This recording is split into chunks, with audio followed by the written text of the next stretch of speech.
Bonjour Tal. Bonjour. Alors, nos chemins se sont croisés à l'Oasis Amara, chez Bernard Clavière, Tout à dans fait. ce grand événement que Bernard a organisé, un rassemblement d'une centaine de personnes qui jeûnent pendant 15 jours. Et tout comme moi, tu es venu faire des conférences ici. Tout à fait. Et j'avais envie de partager ça avec tout le monde. Et donc aujourd'hui, tu vas nous parler du jeûne holistique. Oui, tout à fait. C'est un sujet passionnant. Pour moi, ma carrière de généraliste a commencé il y a 50 ans et j'ai très vite été intéressé par le jeûne, que j'avais d'ailleurs déjà connu plus tôt parce qu'il se trouve que dans mon adolescence, j'étais obligé de devenir naturopathe avant même de faire des études de médecine parce que j'étais complètement intoxiqué par le mercure. C'est-à-dire que toute mon enfance, on bouchait mes caries avec du plomb, avec du mercure, et du coup, j'étais vraiment très fragile. Et du coup, j'ai déjà découvert vers 14-15 ans les vertus du jeûne pour commencer à me dépolluer. Donc, j'ai été très tôt mis en contact de l'immense valeur du jeûne. Et après, comme médecin généraliste, comme je me suis intéressé à toutes les médecines douces, j'ai fait de l'acupuncture, de l'homéopathie, de la médecine aztèque, chinoise, enfin tout ce qui me tombait sur la tête. Et j'ai fait à peu près tous les régimes qui existaient à l'époque. Mais je dois dire que j'ai été vraiment frappé par cette évidence que le jeûne devrait être la première des thérapies. Ça, c'est absolument classique. Tout simplement parce que la plupart des maladies sont en rapport avec une intoxication du corps. Et cette intoxication, c'est absolument illogique de la traiter avec des médicaments chimiques qui l'empoisonnent encore plus. Donc, la logique du jeûne m'est apparue et j'ai eu l'occasion de suivre beaucoup de jeûneurs depuis un demi-siècle. Et je dois dire que le jeûne, je trouve que ça, c'est fantastique. Alors beaucoup de gens se disent oui, mais c'est compliqué de jeûner parce que je m'aperçois que quand je saute un repas, je me sens mal. Et tout ça, ce sont des signes d'intoxication. Donc le signe des gens en bonne santé, c'est qu'ils jeûnent très facilement. J'ai vu ça en voyant vivre des peuples naturels. Je suis allé voir une dizaine de ces peuples. Les gens ne sont pas du tout attachés à l'alimentation comme chez nous. Ils mangent de temps en temps, puis des fois pendant 2-3 jours, ils ne mangent plus. Et ils se sentent merveilleusement bien. Parce que le signe des gens qui ont besoin de jeûner, c'est justement qui ne supportent pas de sauter un repas. Plus les gens sont intoxiqués, plus ils sont devenus des toxicomanes du sucre et des aliments, plus il faut qu'ils mangent tout le temps, quoi, en quelque sorte.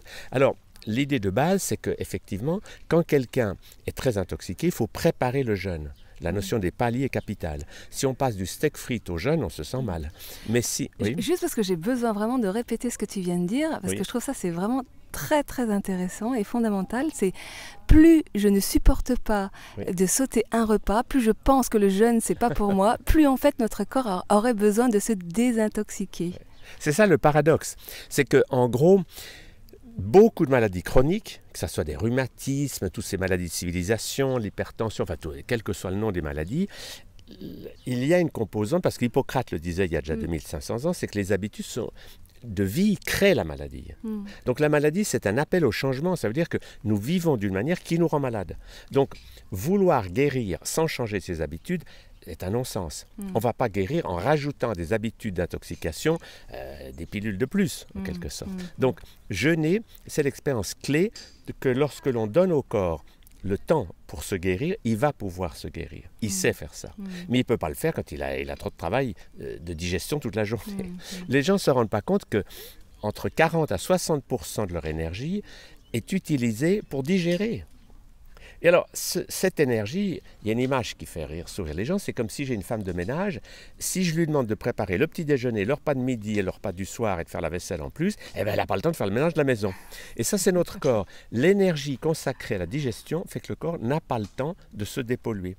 Et alors, quels que soient les symptômes, fondamentalement, la clé est simple, c'est qu'il va falloir diminuer notre prise d'aliments pour préparer le jeûne en faisant des paliers. D'abord, cesser les aliments trop riches, diminuer le sucre, parce que le sucre, c'est devenu une drogue incroyable dans notre société. Il y en a partout. Même dans les aliments salés, mettre du sucre. Il y en a partout. Donc, la plupart des gens sont toxicomanes du sucre. Et le signe est simple, c'est que dès qu'ils arrêtent le sucre, ils se sentent mal. Ils font des hypoglycémies, sont fatigués, etc. Donc, on prépare ça en quelques jours, où on va commencer par diminuer la quantité d'aliments, passer à des aliments de plus en plus végétaux et de plus en plus crus. Et puis si on fait ça sur un certain temps, on va entrer dans le jeûne facilement. Et le jeûne holistique, j'ai développé ce concept parce que le jeûne purement hygiéniste, où on fait que jeûner, il manque des éléments pour moi.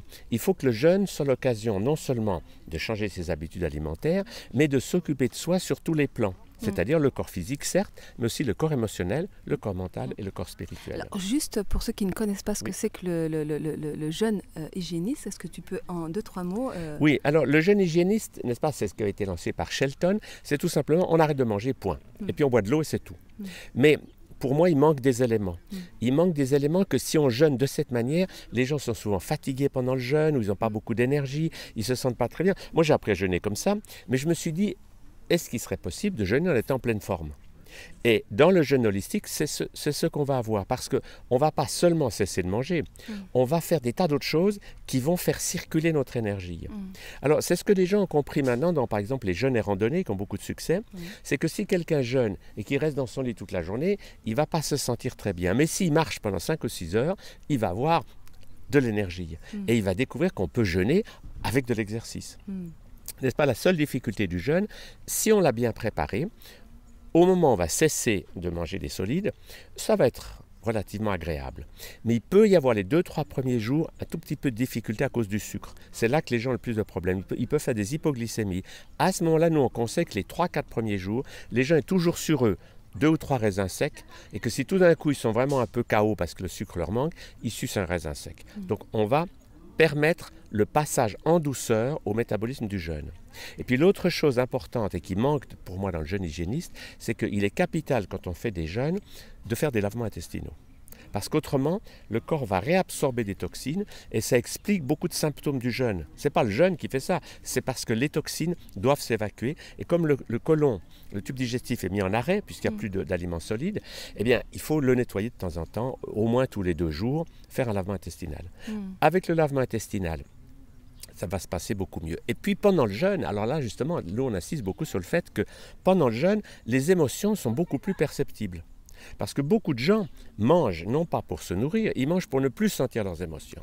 Tout à fait, oui. Ça, c'est pour ça que les gens mangent 4 à 5 ou voire 10 fois plus que ce qu'il faudrait. Parce qu'en réalité, ils ne se sentent pas très bien, ils ont de la peur, ils ont de la colère, ils ont de la tristesse. Et ils ont remarqué que quand ils mangent, ça calme un peu le jeu. C'est de l'anesthésie émotionnelle. Alors, quand on jeûne, tout d'un coup, ces émotions, elles sortent. Donc, c'est capital de faire du travail émotionnel. Et pendant qu'on jeûne, on va danser, on va crier, on va pleurer, on va redevenir un enfant. Et ça va faire circuler notre énergie.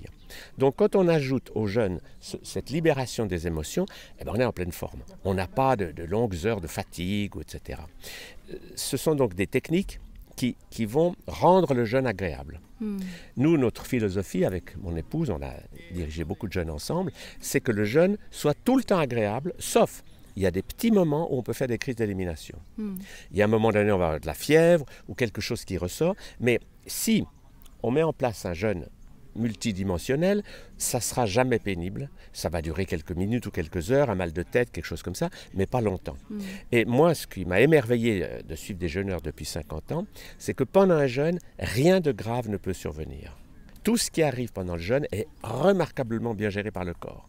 Même des vieilles maladies qui ressortent, parce que ça arrive. Le corps, quand il fait le ménage, il va ressortir du placard l'asthme qu'on n'avait plus depuis 10 ans, et tout d'un coup, les gens m'appellent en disant « Ah, j'ai de nouveau de l'asthme ». Alors moi, je leur dis « N'ayez aucune peur, pendant le jeûne, le corps gère tout ça merveilleusement bien ». Et c'est là qu'on voit l'immense sagesse d'un corps, c'est qu'il sait vraiment nettoyer d'une manière intelligente et d'une manière progressive. C'est-à-dire que c'est peu à peu que les vieilles toxines vont ressortir. Voilà le principe. Alors, moi, j'ai une expérience assez particulière parce que j'ai arrêté de manger de la nourriture solide pendant 2 ans, puisque je me suis lancée dans l'aventure de la nourriture pranique, c'est-à-dire que je suis allée chercher ma nourriture directement là où elle se trouve dans le prana. Mais ma grande découverte, c'est qu'effectivement, le corps, nos cellules se nourrissent d'abord et avant tout d'amour. Et ce que je m'aperçois, c'est que dans toutes les conférences qui se déroulent ici, on en revient toujours et encore à la même chose, à l'amour. Donc le jeûne a aussi une dimension hautement spirituelle, c'est-à-dire qu'il y a la libération des émotions, mais il y a vraiment un éveil des consciences qui peut. C'est l'opportunité de traiter les vieux dossiers qui ressortent, je dirais, et de s'ouvrir à une nouvelle dimension. Tout à fait, parce que la beauté du jeûne et de l'alimentation pranique aussi, c'est de répondre à cette question fondamentale de savoir qui sommes-nous. Si nous sommes des êtres de matière, alors on voit les choses d'une manière matérialiste très limitée. Si nous sommes des êtres de lumière qui habitons dans un corps de matière, la dynamique est tout à fait différente. Et moi, ce que je trouve passionnant dans le jeûne, d'ailleurs comme dans l'alimentation pranique, c'est d'avancer dans la prise de conscience que nous nous nourrissons de bien d'autres choses que d'aliments. Et dans le jeûne, on le voit, parce qu'après quelques jours de jeûne, on s'aperçoit qu'une fleur nous nourrit. On regarde une fleur, on dit mais j'avais jamais vu sa beauté. Donc on arrive à une dynamique où la nutrition n'est plus un phénomène de se remplir le ventre, mais d'être conscient des énergies qui nous entourent. Et le jeûne nous rend beaucoup plus sensibles à tout cela, et c'est bien pour ça que tous les grands spiritualistes, on peut dire Jésus, Bouddha et les autres, ils ont tous jeûné 40 jours. Ouais. Parce que le jeûne de longue durée, qui peut être suivi d'ailleurs après l'alimentation pranique, mais c'est la prise de conscience que les aliments, en fait, nous croyons qu'ils nous donnent de l'énergie, mais la plupart du temps, ils nous en prennent. Parce qu'on en mange trop, ils nous prennent de l'énergie. Et quand on va dans cette direction, ou de jeûner, ou de se nourrir autrement, on s'aperçoit qu'on a de moins en moins besoin de quantité. On va de plus en plus vers la qualité. Et la qualité, c'est d'apprécier que tout est amour, mais qu'il y a de l'amour pur, et puis il y a de l'amour, je dirais, perturbé. Un hamburger, pour moi, c'est de l'amour très malsain, dans le sens qu'il y a quand même de l'amour dedans, parce que suivant la qualité des gens qui le font, ben, ça peut être mieux. Mais fondamentalement, beaucoup des aliments qui sont préparés n'ont pas pour but de s'occuper de nous, mais de nous rendre malades. Le drame d'aujourd'hui, c'est que l'agroalimentaire, c'est une science, une culture quantitative, et dont le but, c'est que les gens soient malades pour qu'après, ils consomment des médicaments. C'est un monde à l'envers. Donc, le réveil des consciences est nécessaire, et quand les gens découvrent, que ce soit le jeûne ou le prana, etc., ils vont dans une direction qui est sortir du quantitatif et de l'industriel, sortir des choses fabriquées par des gens qui n'ont aucun intérêt à notre santé, et devenir plus conscient que tout peut être nourriture. Nous nous nourrissons de l'amour diversifié. Ça peut passer aussi par des aliments, mais la relation qu'on va avoir avec eux va être tout à fait différente que simplement de se remplir pour ne plus sentir ses émotions. Oui. Mais en fait, moi, ce que j'ai découvert, c'est que la nourriture est essentiellement émotionnelle, et que rien d'extérieur à nous ne nous nourrit véritablement. Et il y a quelque chose d'assez extraordinaire que les gens qui font des jeûnes en groupe peuvent expérimenter, c'est que là, ici, pendant 15 jours, personne ne mange. Par contre, ils n'arrêtent pas de dire qu'est-ce qu'on est nourri. La rencontre avec les autres, les échanges, les communions qui se font ici, enfin, etc. Tout cet amour qui circule les uns entre les autres font que, du coup, le jeûne est beaucoup plus léger. C'est-à-dire que les symptômes corporels sont beaucoup plus légers, et qu'il y a une véritable nourriture d'amour. On peut vraiment en faire l'expérience. Tout à fait. C'est pour ça qu'on dit que quand quelqu'un est amoureux, il vit d'amour et d'eau fraîche. Ouais. Là, c'est vrai, quand on est dans cet état d'aimer la vie et de sentir l'amour, on n'a plus envie de se remplir le ventre. Et beaucoup de gens jeûnent ou vont vers l'alimentation pranique simplement parce qu'ils se sentent mieux quand ils sont légers que quand ils sont lourds. Et puis il est vrai qu'au moment où on apprend à décharger ses émotions, à ne pas les garder, que ce soit la peur, la colère, etc., notre cerveau droit s'ouvre, et là, l'énergie spirituelle coule en abondance, parce qu'on prend conscience que nous ne sommes pas des êtres de matière, nous sommes des êtres de lumière, et que quand on fait le contact avec notre corps de lumière, eh bien, il nous donne une énergie extraordinaire. Tout à fait, oui. Bien sûr. Oui. C'est permettre à cette lumière justement de circuler, de se donner à travers nous, entrer dans le mouvement de la vie, quoi. C'est ça. Et la vie est vivante, et donc mouvement chaotique, etc. Et que l'expression des émotions fait partie de cette vie qui cherche à s'exprimer à travers nous, et qui a besoin de circuler pour se transmuter, justement. Tout à fait. Alors, le point important pour nous, c'est la notion que dès qu'on garde une émotion, on va se rendre malade avec. Et cette émotion va nous pousser vers des habitudes malsaines. Parce que si j'ai peur, je vais avoir envie de quelque chose on va chercher à donner du sens à nos misères en consommant quelque chose. Et ça, c'est le drame de beaucoup de gens, c'est que comme ils ne se sentent pas bien, ils essaient par la consommation de se sentir mieux avec du sucre ou avec un aliment, etc. Quand on va dans cette dynamique du jeûne, et qu'on apprend à libérer nos émotions, on va simplement redevenir un enfant. Et un enfant naturel, il ne mange pas à heure fixe. Un des drames de notre société, c'est qu'on oblige l'enfant à manger quand il n'a pas envie. Alors que si on fiche la paix à un enfant, il va Un jour, il va manger, puis un jour pas. Il n'est pas lié à des habitudes. C'est l'habitude qui nous tue. C'est le fait de faire des choses d'une manière régulière. Parce que là, on n'est plus dans le flot de la vie. On est dans « Ah, il faut que je mange parce que c'est midi. Ou parce que je me sens mal. » C'est une quête de sécurité. Oui. Oui, tout à fait. C'est justement pour anesthésier nos peurs, notre manque de sécurité, Voilà. enfin l'illusion de ce manque de sécurité. Oui, tout à fait.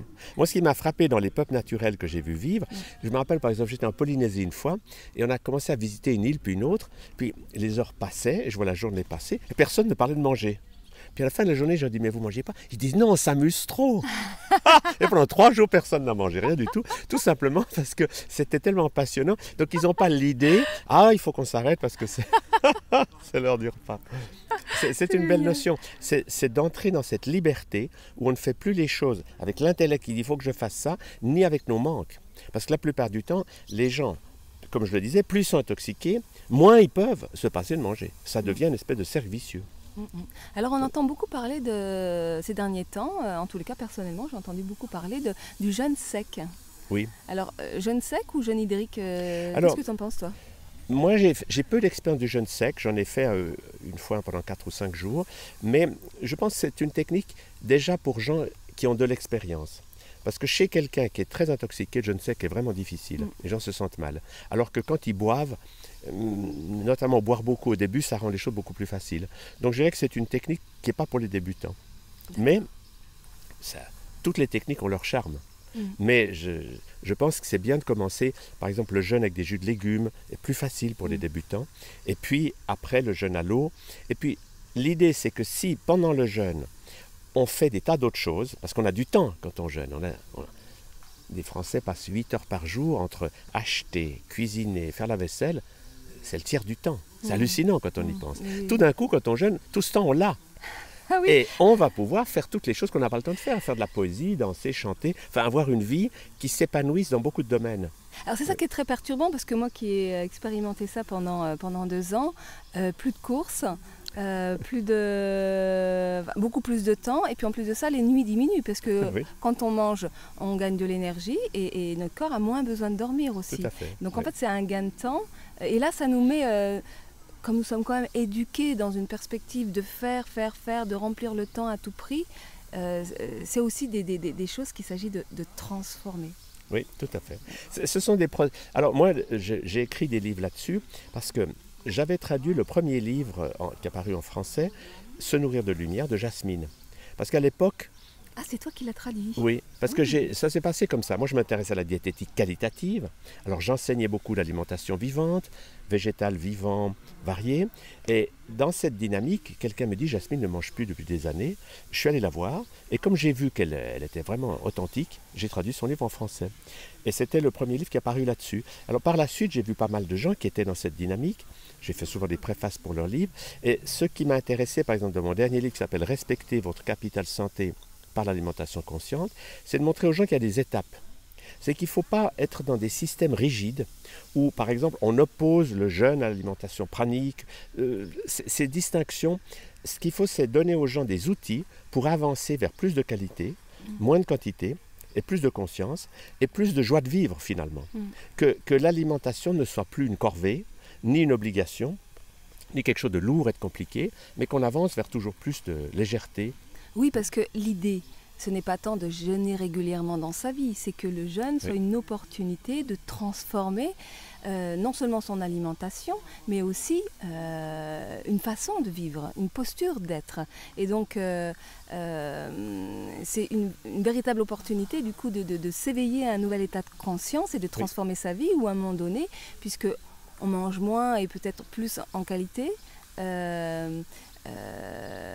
du coup, le jeûne n'est plus nécessaire, forcément, sauf peut-être en cas de maladie, parce que ce sur quoi je voudrais réappuyer, c'est pas parce que on jeûne, parce que justement, cette opportunité, elle ne peut ne pas être saisie. C'est pas parce qu'on jeûne régulièrement qu'on éveille sa conscience. C'est pas parce qu'on devient pranique qu'on éveille sa conscience. C'est pas parce qu'on mange cru qu'on éveille sa conscience. Ce sont 2 choses très différentes. C'est une opportunité mais c'est pas forcément le résultat automatique. C'est un point très intéressant parce que ce que nous voyons, nous, dans notre enseignement avec mon épouse et avec nos partenaires, c'est que toutes les techniques de santé, que ce soit le jeûne ou n'importe quelle forme d'alimentation, pranique ou autre, tout ne résout pas tous les problèmes. Parce que nous devons aussi apprendre à nous occuper des personnages qui sont en nous. Ce qu'on appelle, nous, les SPPA ou sous-pensées psychoactives, c'est que si j'ai dans ma cave des tas de personnages que j'empêche de vivre, même si je fais les plus longs jeûnes, les choses les plus magnifiques, il y a des bouts qui vont manquer. La vie nous appelle tout le temps à travailler sur nous, c'est-à-dire à libérer nos potentiels et à libérer les personnages enfermés dans nos caves. Et j'ai vu ça non seulement pour les personnages dans le présent, mais aussi les personnages du passé. Parce que, moi j'ai appelé ça la psychothérapie spirituelle, c'est d'amener les gens à découvrir qu'ils peuvent avoir des personnages bloqués dans leur cave depuis des vies. Et que ces personnages, quand on a vécu des situations émotionnellement très fortes, mais sans la guidance spirituelle, par exemple on meurt sans savoir que la vie continue, ben, on a une peur horrible, et on meurt comme ça, et on a des personnages qui restent bloqués. Et toutes nos peurs sont des mémoires. Quelqu'un qui a peur de l'eau peut dire à coup sûr qu'il est mort noyé. Donc on retrouve comme ça des mémoires qu'il va falloir débusquer et libérer.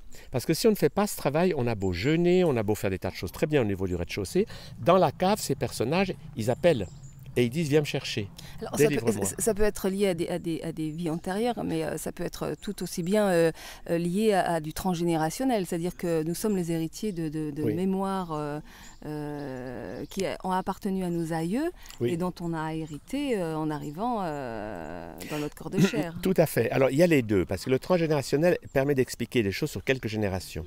Mais ce que j'ai vu moi dans mon travail, c'est que souvent ça remonte bien plus loin que les générations. Ça peut remonter à d'autres époques de l'humanité.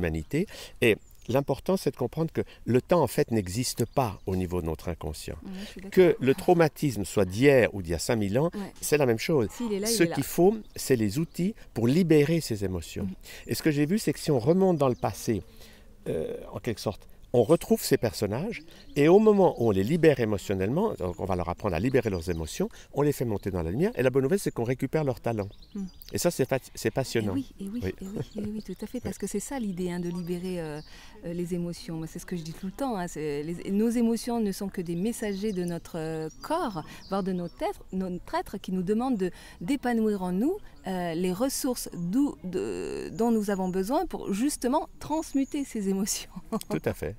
Alors le but de tout ce travail, c'est de pouvoir être de moins en moins porteur de mémoires qu'on porte dans le sac à dos et qui sont lourdes, mais de les libérer pour être de plus en plus dans l'instant présent. Et ne plus avoir des générations passées, ni de mémoires plus lointaines, des charges qui ne sont pas lâchées. Et il y a une technique que j'ai trouvée aussi très intéressante dans le domaine du jeûne. Moi, j'ai fait beaucoup de jeûnes parce que j'accompagnais mes patients. J'ai dit aux patients, écoutez, vous avez telle ou telle maladie, ça serait bien de jeûner. Je fais avec vous. Et pour les patients, c'était chouette, ils étaient motivés. Parce qu'ils disaient, si je vais manger un éclair au chocolat, je vais devoir le dire à Chalère au téléphone. Bref, et lui fait l'effort. Bref, donc on a créé un très beau travail d'équipe. Mais j'avais un problème pendant au moins 20 ans, c'est que quand je recommençais à manger, j'étais boulimique. Donc j'avais un côté où je mangeais trop vite. J'étais boulimique et je ne savais pas comment résoudre ce problème. Je ratais systématiquement mes réalimentations. Et bien là, j'ai un jour trouvé une technique qui est vraiment utile, que j'ai appelée marcher sans avaler, MSA. C'est l'idée que pour les boulimiques, si on leur dit ne prends pas, alors ils se retiennent et puis tout d'un coup ils ouvrent le frigo, ils mangent tout. Ou ils perdent 10 kilos avec un régime, ils en reprennent 20. L'idée, c'est une rééducation en fait, en prenant les choses, mais dans la bouche, pas dans le ventre. Et comme ça, on fait une rééducation finalement. On peut mâcher, on peut goûter, mais on n'avale pas. Et c'est une jolie technique pour préparer, alors ça peut être pour préparer le jeûne, ou ça peut être pour après le jeûne, pour pouvoir prendre, parce qu'en fait, quand on mâche un aliment, on prend déjà son énergie. Mais est-ce qu'on en a vraiment besoin dans le ventre? Non, parce que quand on le voit avec un bébé, quand vous mettez un bébé, vous lui mettez quelque chose, il renifle. Si l'odeur est attractive, il ouvre la bouche et il met dans sa bouche. Et il mâchouille. Et si le cerveau dit « c'est bien », il avale. Si le cerveau dit « tu n'en as pas besoin », il crache. Et c'est ce que font les animaux aussi. Donc mâcher sans avaler, c'est une technique de rééducation pour réapprendre à être un enfant normal, c'est-à-dire pas un enfant qu'on a obligé à avaler, une cuillère pour papa, pas une cuillère pour maman, mais un enfant qui goûte, qui sent. Et puis si ça ne lui convient pas, il crache. Ah, c'est vrai. J'ai fait l'expérience de ça avec mes propres enfants, où à un moment donné, il mâche effectivement, puis il recrache. Et puis en tant que mère, on se sent outré parce que ce que je te donne, c'est pas bon. C'est ça. Alors mâcher sans avaler, c'est redécouvrir ce plaisir qu'il y a des choses qui peuvent nous faire envie. On peut les goûter, mais pourquoi avaler? Et alors, beaucoup de gens disent, oui, mais alors on ne peut pas faire ça en public. Eh bien si, on peut. On peut aller au restaurant avec des gens, on peut goûter, on mâche, on prend tranquillement dans sa main, on met dans sa serviette, et de temps en temps on va acheter ça aux toilettes, ou on va donner à un animal. Ces animaux adorent ce qui a été pré-mâché par un être humain. Mais ça permet en quelque sorte d'assouplir et de ne pas entrer en guerre avec des gens qui veulent à tout prix vous inviter au restaurant, des choses comme ça.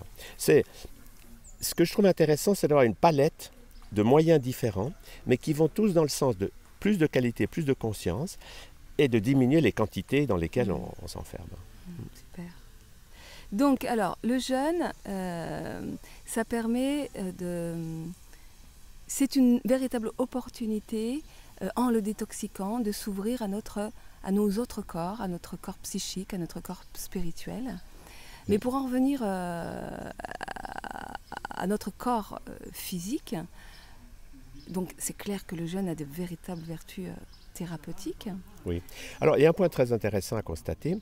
En Russie, par exemple, après Tchernobyl, ils avaient une clinique à Moscou pour essayer de soigner tous ces gens-là, et ils ont vu que les gens les plus gravement irradiés, la technique qui marchait vraiment le mieux, c'était le jeûne. Donc le jeûne a acquis des lettres de noblesse. Aux États-Unis aussi, il y a des travaux qui ont montré que quand les gens font de la chimiothérapie, s'ils jeûnent, ils supportent beaucoup mieux. Alors, c'est pas que je sois pour la chimiothérapie, mais c'est que tout d'un coup, on a vu dans différents domaines que le jeûne, c'est vraiment quelque chose de génial. Parce qu'un corps humain, quand il est dans le jeûne, il a beaucoup plus d'énergie pour affronter les problèmes et pour se guérir. Donc, c'est pour ça que, peu à peu, le jeûne prend sa place. Ce qui était le drame dans la médecine récente, c'est qu'on a tout misé sur le concept que quand quelqu'un est malade, c'est une intervention de l'extérieur qui va le guérir. Et ça, c'est totalement faux. C'est toujours le corps qui se guérit lui-même. Aucun traitement n'a jamais guéri un patient. Le corps a la capacité de se guérir, mais il faut jouer le jeu avec lui. Et c'est là que le jeûne est magnifique. C'est que le jeûne, c'est vraiment faire confiance au corps, que quand on arrête de lui donner du travail, il va faire ce qu'il a à faire, qui est de se dépolluer, de se régénérer. Et les résultats sont toujours extraordinaires. Hier, j'entendais le témoignage d'une personne là, qui parlait dans le film qu'on a regardé, et qui disait, je trouvais ça très intéressant de se rappeler ça, c'est-à-dire que dans les temps premiers, on n'a pas toujours mangé à notre faim. C'est-à-dire que l'état de jeûne était un état naturel. On mangeait quand on trouvait un arbre ou cueillir des fruits. Même il y a une centaine d'années en arrière, on ne mangeait pas de viande comme on en mange aujourd'hui.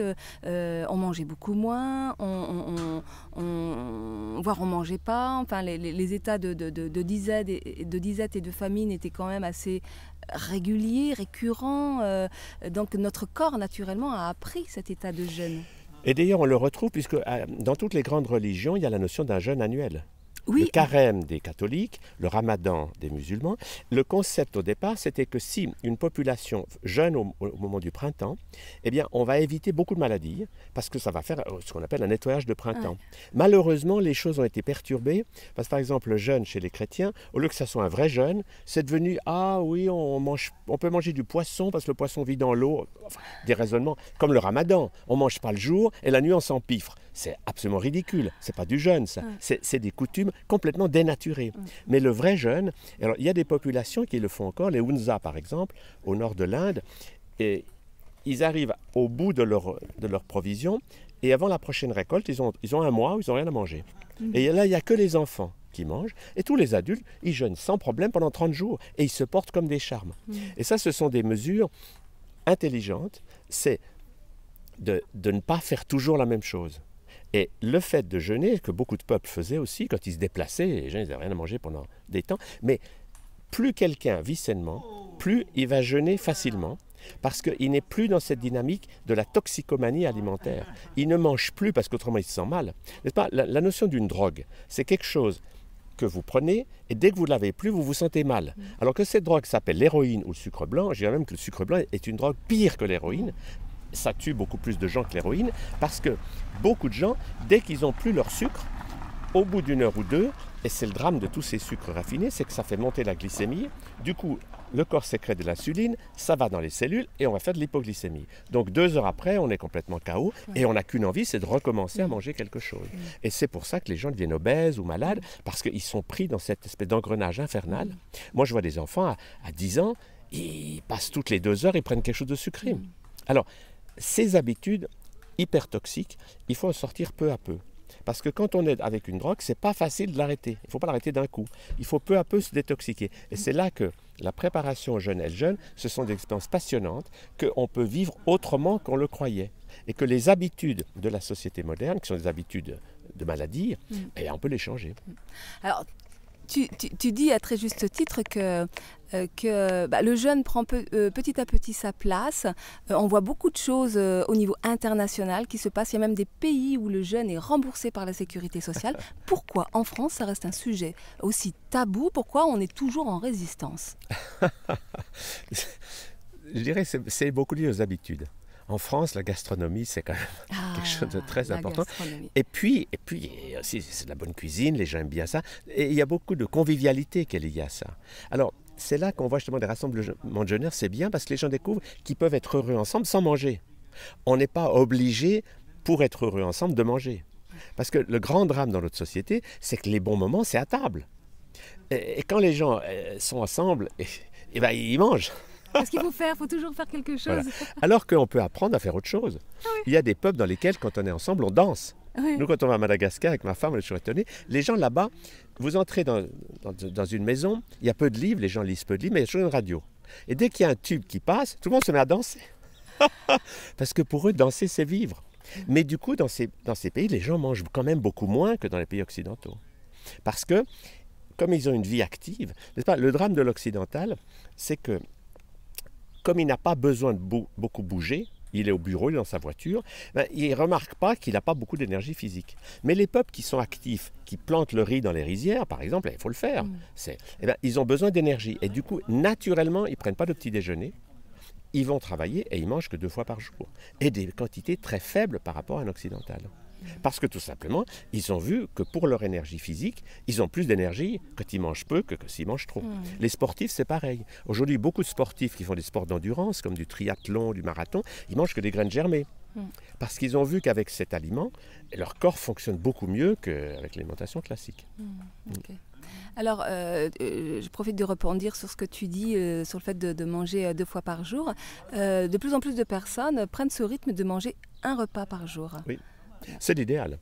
En fait, il faut commencer, si on est à 3, il faut supprimer le petit déjeuner, qui est une aberration, pour la raison simple que le corps élimine le matin. Entre 5h et 9h, 9-10h le matin, c'est l'heure où on élimine. Or, qu'est-ce qui se passe? Quand les gens sont intoxiqués, c'est l'heure où ils se réveillent, ils sont lourds, ils ont mal partout, parce qu'ils sont en pleine détoxification. Et ils ont remarqué que s'ils prennent un petit déjeuner, ça coupe l'élimination, donc ils croient que le petit déjeuner leur fait du bien. Mais ça leur fait du mal, en fait. Ça bloque leur élimination. L'idée, c'est le matin, ne boire que de l'eau, ou quelque chose, une tisane, quelque chose, juste pour aider le corps dans son travail, et puis bouger. Donc en fait, plus on est addict au petit déjeuner, plus il faut l'arrêter. C'est tout à fait ça. Et après, on s'aperçoit que au début, on va manger 2 fois par jour, et avec un peu d'entraînement, on va manger plus qu'1 fois par jour. C'est beaucoup plus naturel. Et on va s'apercevoir qu'on se sent beaucoup mieux, que, en quelque sorte, moins on mange, mieux on se porte. C'est ça le concept. Et puis, moins on mange, plus on va être attentif aux autres formes de nourriture. On va être nourri par la couleur, par la lumière, par toutes sortes d'énergies subtiles. Par les sons, par les odeurs, par les relations humaines. On va être plus attentif à notre voisin, aux gens qu'on croise dans la rue, à nous-mêmes. Tout à fait. Alors, il y a tout un art pour faire ça. Pour donner un exemple, moi j'avais un chalet en Haute-Savoie et dans une époque j'étais très pur. Et alors quand les paysans d'à côté m'offraient de la gnôle, je disais je ne bois pas d'alcool. Alors les gens trouvaient que j'étais franchement mal élevé. Parce que refuser leur gnôle, c'était être mal élevé. Alors, j'avais pas un très bon rapport avec eux. Puis un jour, une vieille psychologue m'a dit avec beaucoup d'humour, elle m'a dit « Mais docteur Chalère, il faut jamais dire non. Quand les gens vous offrent quelque chose, vous dites oui. Parce que c'est ça d'être poli. » J'ai dit « Oui, mais je veux pas boire. » Elle m'a dit « Attendez, j'ai pas fini. Vous dites oui, vous allez trinquer, goûter, faire la gestuelle, et personne ne verra que vous ne buvez rien. » Et quelques temps plus tard, les mêmes paysans, ils ont dit « Chalère, il tient bien l'alcool, il sort de chez nous, il marche tout droit. » Parce que l'idée, c'est que justement, quand on jeûne ou quand on change ses habitudes, il ne faut pas l'imposer aux autres. Parce que si on entre dans un phénomène de guerre, on est en lutte avec tout le monde. Mais on peut très bien être souple. Par exemple, vous allez chez des amis, vous dites « Ah ben j'ai déjà mangé » ou bien « Bref, aujourd'hui je jeûne, donnez-moi juste un verre de quelque chose. » Et quand on joue le jeu social, les gens supportent. Si on se met en position « Moi je jeûne, alors vous devez manger », on crée une guerre inutile. Il faut respecter les gens dans leurs coutumes et pas vouloir imposer quelque chose. Tout à fait. Oui. Tout à fait. C'est ça, vivre en communion et puis s'adapter à l'instant présent aussi. Tout à fait. Oui. Et puis, être libre. Parce que là encore, si le jeûne devient quelque chose de rigide, alors bien sûr, pendant qu'on jeûne, c'est bien de ne pas faire 36 autres choses pour pouvoir avoir les bénéfices du jeûne. Mais le but, c'est de pouvoir développer cette conscience, d'être dans l'instant présent et de ne plus faire des choses par le poids des anciennes habitudes. Parce que ce poids des vieilles habitudes, ça nous tue. Notamment toutes les habitudes toxiques. Eh bien, super, Tal. Merci beaucoup. Écoute, j'espère refaire des émissions avec toi, avec peut-être, comme j'ai dit à Johan, des ateliers à la clé, des ateliers en ligne, on verra. Volontiers. Un petit mot pour la fin? Oui, je conclurai sur cette grande règle de l'alimentation humaine qui pour moi est vraiment un fil conducteur. C'est la règle des 3 V. Végétal, vivant, varié. Le V de végétal, c'est que le corps humain est fait pour manger des végétaux, ça c'est sûr, et pas des produits animaux. Toutes les études montrent que plus les gens mangent de produits animaux, plus ils sont malades. Le deuxième V de vivant, c'est qu'il faut avoir assez d'aliments crus, parce que le cuit détruit les vitamines et les enzymes. Et puis le troisième V de varié, c'est l'éloge de la souplesse. C'est que quand les gens mangent assez d'aliments vivants, ils peuvent très bien de temps en temps manger des choses pour le fun. Parce qu'il ne faut pas faire de l'alimentation un système rigide. Parce que quand les gens sont dans un système rigide, que ce soit végétarien ou vegan ou ceci ou cela, ou instinctothérapeute, ça devient des sortes de sectes qui bloquent l'énergie.